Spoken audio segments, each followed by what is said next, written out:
This office building here in Melton Street, opposite Euston Station.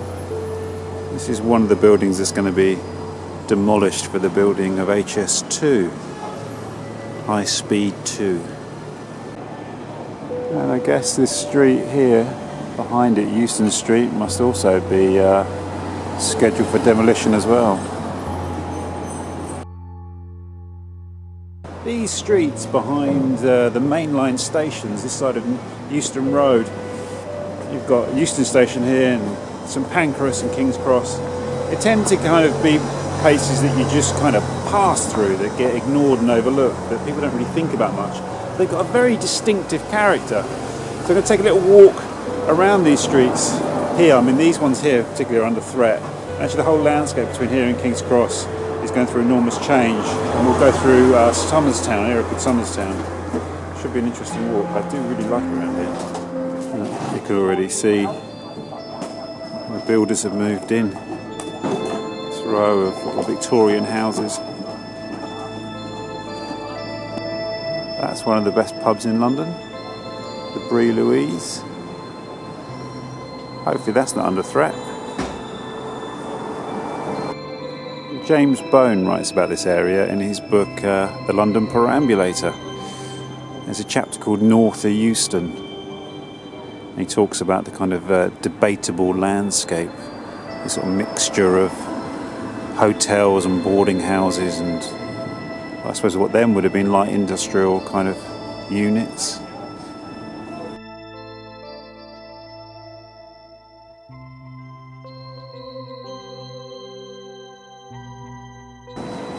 So here we are, Euston Square here, Euston Road.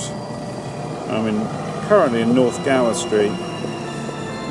Thanks to everyone who left comments on the last video and suggestions for future walks.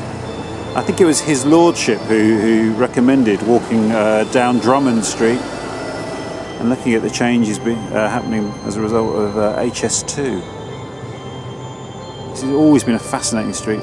Apparently the Crown and Anchor pub here is Grade 2 listed, mid-Victorian. Hope it survives HS2. Drummond Street is really noted for its old Indian restaurants, some of them, according to His Lordship in the comments, dating from the 1960s, certainly dating from the early 70s, so some of London's oldest Indian restaurants. Really tempted to go for a curry. It is lunchtime, but it's so out of character for me. Berlin doesn't have a purpose as a city. It's just historic. I'm more of a kind of onion bhaji and veg samosa on the hoof type guy, really.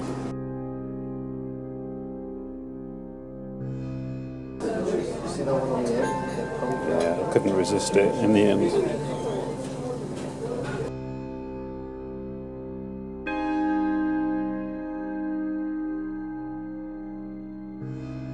Well, highly recommended. That restaurant's been there since 1971. It's the same age as me.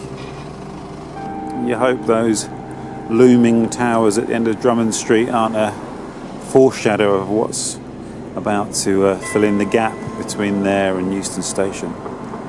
It'd be a shame if we lost all these little back streets and nooks and crannies. This debatable land. So I guess this must be the old Euston tube station, right? Looks like a kind of 1920s tube station entrance. Look at all the people outside Euston Station. Eversholt Street used to be quite a sleazy place actually back in the day.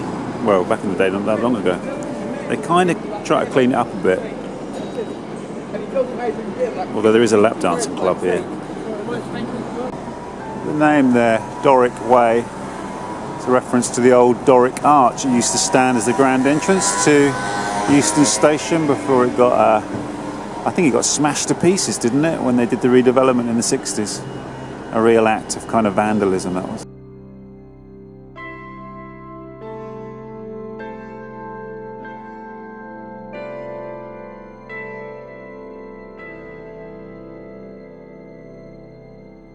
So this is what's going up in Drummond Crescent on one side of it. It's an enormous development, isn't it? Pancras Square, King's Cross. Obviously joining up with the new development at King's Cross. Featured that in an earlier video. I think the plan is just to keep moving north. I love the little nuggets you find in the streets here. Father Basil Jellicoe. This is Basil Jellicoe Hall. A housing reformer who created housing for the community, replacing slums of Somerstown. Did an episode of my radio show that I used to do with my dear mate Nick Papadimitriou around here. We did one episode north of Euston, based on the chapter in the London Perambulator book. I'll link to that below. But it's good to walk around here actually on a kind of cold winter's night. It's a good time to experience the ambiances of Somerstown.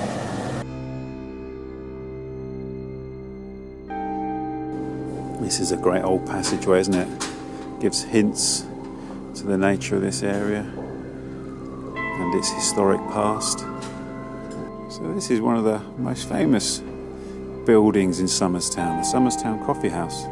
It's been here since at least the mid 18th century and was known as a real meeting place for kind of refugees from the continent, particularly people that fled the Great Terror that followed the French Revolution. This area then really did develop a kind of reputation as being a kind of community of all sorts of different particularly craftspeople who fled Europe. Well, there's usually a street market here in Charlton Street. And it doesn't look to be on today.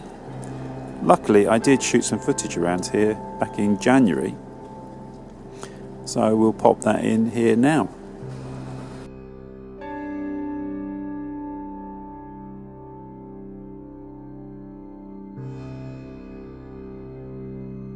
These are really nice. Yeah.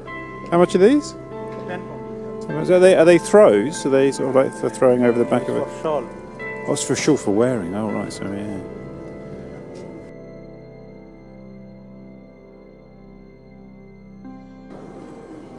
The National Union of Rail, Maritime and Transport Workers.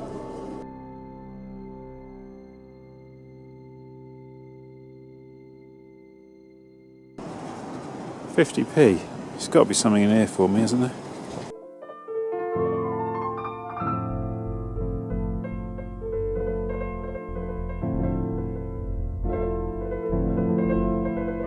There's a really fascinating kind of mythology attached to the area here, just almost directly behind St. Pancras Station, in a place called Brill Place, actually, which is a remainder of an area that's once known as the Brill. It was I think in the 20s, it was a popular kind of Sunday street market. Everyone would come from all over London, like a bit of a flea market.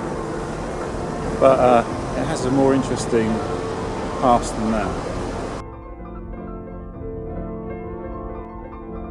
The famous antiquarian William Stukeley, he's well known for excavating Avebury and Glastonbury, numerous sites around London. He believed that this was the site of some burial mounds that belonged to either Anglo-Saxon or possibly even older. He translated Brill as meaning burr, an Anglo-Saxon word. And there were mounds in the fields here, and that's why he interpreted them as burial mounds. Now, I don't know if he excavated them, which is a key point. And I've got an old book from 1878, and it describes a field of barrows here as well. It doesn't actually date them. Barrow has just been a word for burial mound, and it says that they were destroyed by the building of the railway. So it's intriguing. Of course, there's a more contemporary and slightly more rational explanation for the humps and the undulations that were in the fields here, that they were the remains of a medieval village that was beside the River Fleet and that was abandoned at some point.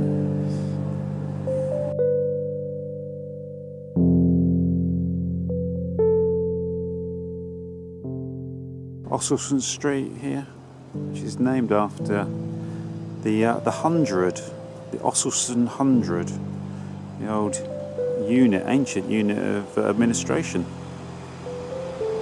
And here we are at the back of the British Library here in Ossulstone Street. And again we have here another really wonderful, inspiring bit of early 20th century architecture. The Ossulstone Estate, built between 1927 and 1931 by the London County Council. It was a really early modernist housing scheme for London, and I've read somewhere that it was partly inspired by sort of similar sort of modernist housing blocks in Europe. I think it was particularly in Vienna, that might be wrong, a place called Karl Marxhof. And it really did have very sort of, the very noble aspirations of providing decent housing in place of the slum dwellings that were around Somerstown. One of the things I really like about this scheme, reading about it happening in the late 20s, 1927 to 1931, is when it was proposed initially there were going to be 9 floors, 9 stories, and that would have required lifts, and it would have made the scheme a lot more expensive, and so they were going to sell off the top floors as private flats, expensive private flats. But actually they opted instead to keep the scheme to 7 floors to make it cheaper and have 100% council housing, which is an interesting contrast to what often happens in London today.